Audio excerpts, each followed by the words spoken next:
Magandang buhay! Paano mo sasagutin ang mensaheng ito mula sa iyong kaibigan?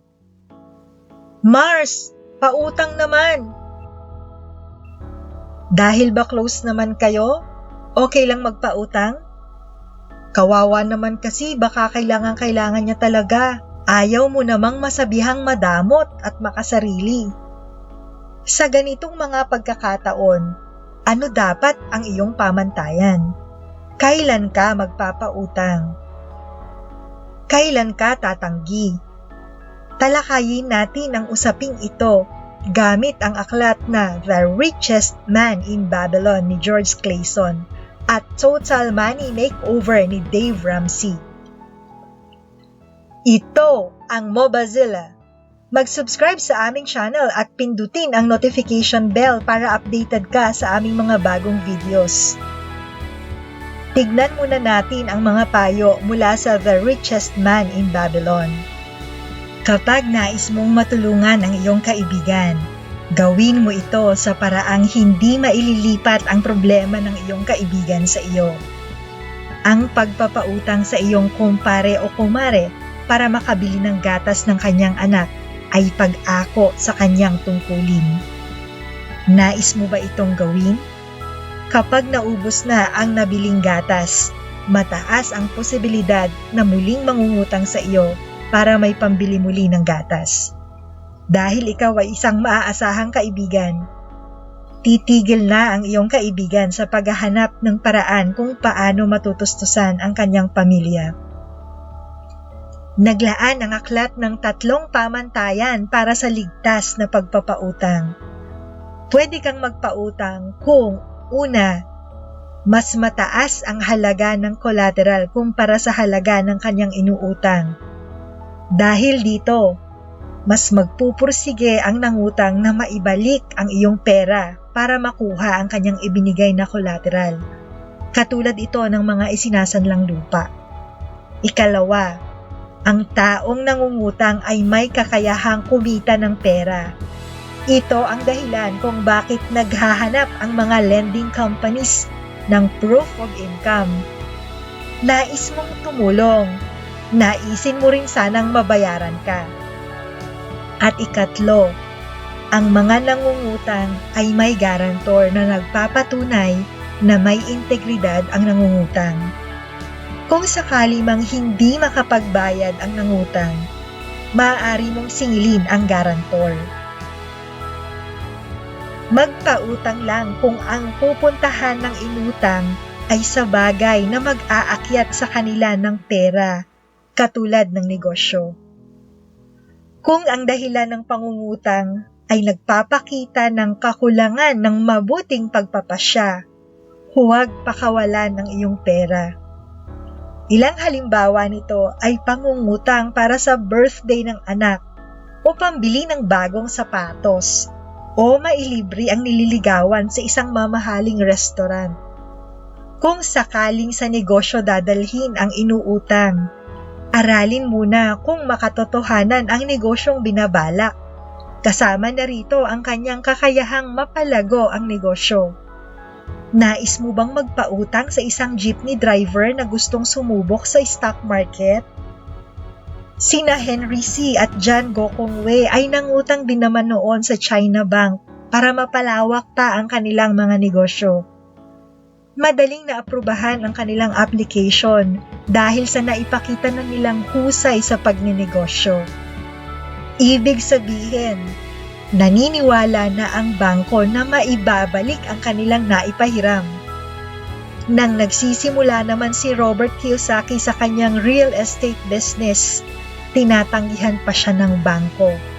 Nang sumikat na ang kanyang pangalan, approve na agad ang kanyang pangungutang. Ayon naman kay Dave Ramsey sa kanyang Total Money Makeover, walang katotohanan ang paniniwalang makakatulong ka sa iyong mga mahal sa buhay sa pamamagitan ng pagpapautang. Mas mainam pa na ibigay mo na lang ang iyong pera bilang regalo o hindi na magpautang. Ang pagpapautang ay nakakasira ng relasyon. Kasama na rito ang pagiging guarantor ng mga loans o co-signor ng nangungutang. Binanggit ni Dave Ramsey ang payo ng Biblia mula sa Kawikaan 17:18. Ang nangakong magbayad para sa utang ng iba, kamangmangang maituturing ang kanyang ginagawa. Ang pagbabayad sa lahat ng utang ang pangalawang baby step na minumungkahi ni Dave Ramsey para sa total money makeover. Maaari ninyong balikan ang aming episode na tumatalakay sa summary ng aklat na ito. Mag-iiwan kami ng link sa description. Paano ka nga naman makakatulong na mabago ang kalagayan sa pananalapi ng iyong mga mahal sa buhay kung patuloy mo silang pauutangan? Sa bawat utangan, ang nagpapautang ang nagiging amo, ang nangungutang ang nagiging alipin. Binanggit ni Dave Ramsey ang Kawikaan 22:6 na nagsasabing, ang mayayaman ay magpupuno sa dukha at ang manghihiram ay alipin ng nagpapahiram. Upang makalaya sa pagiging alipin, dalawang paraan ang posible. Una, bayaran ang pagkakautang. Pangalawa, itangging nagkautang at kalimutan na lang ang samahan. Mas madalas na tumatakas na lang ang ayaw ng magbayad ng utang. Bumanggit din ng 6 na dahilan ang Forbes magazine kung bakit hindi ka dapat magpautang sa iyong mga kaibigan at kamag-anak. Una, ikaw ang huling nilapitan. Maaaring lumalapit sila sa iyo dahil hindi sila nakautang sa bangko. Ibig sabihin, hindi sila pumasa sa mga requirements ng mga nagpapautang. Nangangahulugan ito na masyadong mataas ang panganib na sila ay pahiraman ng pera. Nais mo bang balikatin ang risk na ito? Ikalawa, maaaring hindi ka na mabayaran. Ayon sa Forbes, mahigit sa 75% ng nangungutang ang hindi na nakakapagsauli ng buong halaga ng hiniram. Sabi nga ni Dave Ramsey, mas magaan pang isipin na regalo mo na lang ang pinawalan mong pera kaysa asahan pa itong babalik. Ikatlo, kinukonsinti mo ang iyong kamag-anak. Posibleng maganda ang dahilan ng pangungutang katulad sa pagtulong sa isang malaking emergency. Subalit mas madalas na ang pagpapautang ay isang paraan ng pagkonsinti sa pangit na financial habits. Gumagastos ang mga nangungutang ng lagpas sa kanilang kinikita. Ika-4, maaaring mangailangan ka rin ng pera. May mga dumarating na emergencies. Kapag naranasan ang mga ito, kailangan mo ng emergency fund. Kapag malaki ang iyong naitabi para sa emergencies, maaaring hindi ka apektado ng pagpapautang. Paano naman kapag hindi? Ang pag-ubos ng iyong savings para matulungan ng isang kaibigan ay maglalagay sa iyo sa kanilang kasalukuyang sitwasyon balang araw. Para mas matulungan ka sa iyong pagdedesisyon at hindi matangay ng emosyon, tandaan ang payo ni Jim Rohn. Sa pagsakay ng eroplano, maaaring bumagsak ang antas ng oxygen. Kapag nangyari ito, agad na may bababang oxygen mask sa iyong harap upang mapakinabangan ang daloy ng oxygen. Isuot ang oxygen mask kung ikaw ay naglalakbay kasama ang isang bata o sinumang nangangailangan ng tulong. Unahin mo munang suotan ng oxygen mask ang iyong sarili bago tulungan ng iba. Sa pamamagitan nito, mas ligtas at mas marami kang matutulungan. Ika-5, ang paulit-ulit na paniningil ay nakakaasiwa.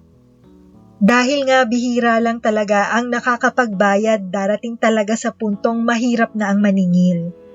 Ang nagpautang na ang mas nakakaramdam ng pagkaasiwa sa pagpapaalala sa mga nangutang tungkol sa kanilang pangakong pagbabayad. Karaniwang idinadaan na lang sa social media ang pagpapaalala sa pamamagitan ng mga memes gaya ng pag nangungutang ang bait, pag sinisingil galit, pag hinahanap nagtatago, pag nakasalubong liliko. Ika-6, maaari nitong sirain ang inyong mabuting samahan. Pagkaraan ng ilang pagkakataon ng delayed payments, tatamlay na ang inyong relasyon. Maiinis ka na sa hindi nila pagtupad sa pangakong pagbabayad. Dahil alam nilang may utang sila sa iyo, iiwasan ka na nila. Makakalimutan na ang pagkakautang. Makakalimutan na rin ang dating maayos na samahan. Naranasan mo na bang magpautang sa iyong mga kaibigan? Ilan sa kanila ang nagkaroon ng amnesia? Hihintayin namin ang sagot mo sa comment section. Kung nagustuhan mo ang aming video, paki-click ang thumbs up at i-share na rin sa iyong mga mare at pare. Ito ang Mobazilla. Hanggang sa muli!